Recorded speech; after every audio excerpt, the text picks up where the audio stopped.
this would be a good transition to talking about the deal that your Stalker Street. So Okay. I'm really curious on kind of the start of that, like how you got connected to that deal. And then talk to us a little bit more about like how you marketed it. And I know you worked with Lori, who also had on the podcast, an early adopter for Brick+Work as well. But we're just curious to hear about that transaction. So that's a pretty interesting transaction. So it was actually a referral from Chicago.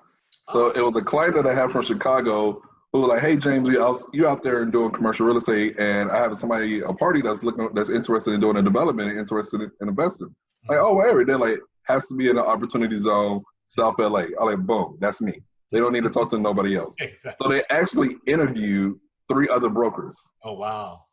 And I was like, wow, so not like going for a listing. So I had to put together a presentation like I was going for a listing, but I was actually pitching it to become the representative for the purchase of the property. So went through that. That was back in May of 2019. I remember when I went to the office, I sat down with the principals. Well, I said I was the principal representative at the time. Then that was in May. So they went through about 30 to 45 days of due diligence, vetting out different brokers. Then that's when they decided like, hey, okay, James, we are going to work with you. So like, perfect. So that's exactly how it all came about. So about in May when I first met them in 2019, like mid-July, that's when they decided, to hire me on and to work with them as a liquid property. And right before even they hired me on, the reason why I got to work with them because I actually brought deals to pitch them in the initial meeting. Oh, that's awesome. So, and I always try to bring 1 or 2 on-market deals and 1 or 2 off-market deals that I'm working on. So like, hey, if you do want to use me, in the end of the day, if you want to get access to these off-market deals, you're going to have to come back to me. That's great.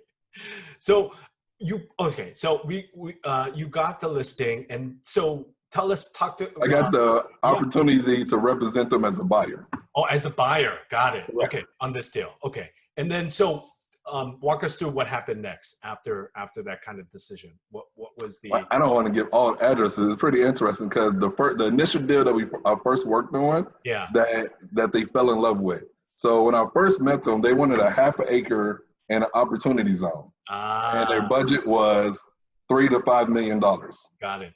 That was the original. So end of the story, we found it 3.5 acres for $35 million. Wow. So things changed throughout the whole process while I was working with them. Sure. And the original off-market deal that I pitched them, they actually loved it. They fell in love. The principals, they flew into town to take a look at it. So I went, set it up with the owner. So we sat down, and it was on Century, right off of La Brea. It was 2 acres. Wow. And already had the owner ready, set, go. The owner was willing to sell it for $12 million. I used Brick+Works LA, true story, used Brick+Works LA. They wanted to know exactly what they can build. So the envelope came up to about 650,000 square feet. And they're like, wow, so this is more than what they was expecting.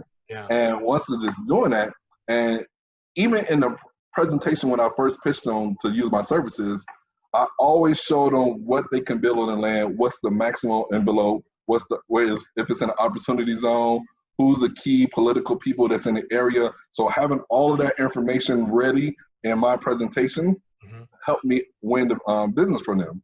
And using that going forward, so that was an ongoing thing. So like, they're like, wow, James, we know exactly what we could build, who we need to talk to. You verified it's in the opportunity zone, so you did all the due diligence. So it's nothing else for us to do other than say yay or nay.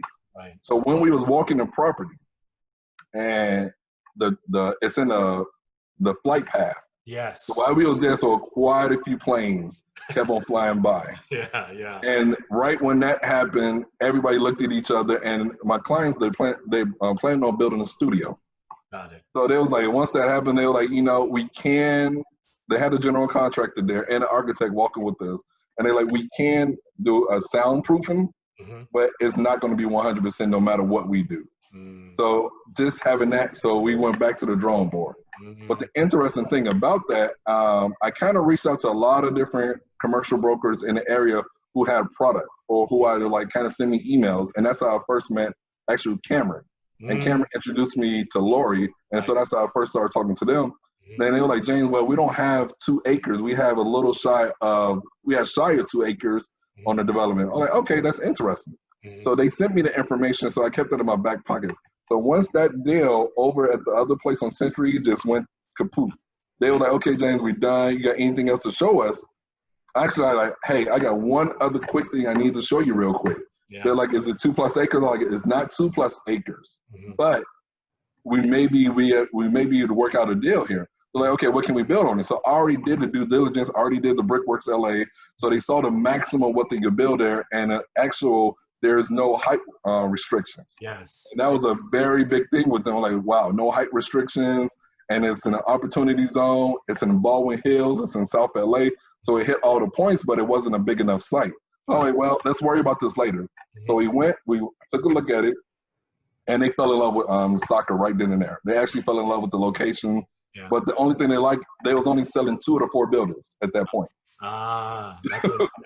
Okay. So they was only selling 2 of the 4 buildings, and I know when I spoke to Lori, she like, it may be an option to get the other 2 buildings if there's for a strong enough offer. So I was telling my clients like, oh yeah, no problem, we could package the 4 buildings, but they wasn't marketing that. Even the 2 buildings wasn't on the market yet. So they were working with that. And my clients were also interested in doing the mall deal. And I did a due diligence on the mall deal and also the Macy's. So we went over there, we took a look at the other properties, and they're like, well, this is just not in our, this is not in our wheelhouse. This is not what we're interested in. Let's go back to the Stalker deal. Yeah. So that was about August. Wow. It was about August. And it was August. It was a 60-day close in August. And with any commercial real estate deal, you're going to run into. Oh yes, about that process. Yeah. Then everything was done. We got down to the price. We got down to the terms, and we had a scheduled closing for mid-April. And what happened the first week in April? COVID. Yeah. Right. So we couldn't do the inspections. We couldn't get the appraiser to come out there. I couldn't get any of the service people to come and do anything around the building, because that's when LA first went on lockdown. Right. So that became a very interesting point. But we actually worked through that throughout the COVID, and we still got the deal closed. Wow, that's amazing. That's an amazing story.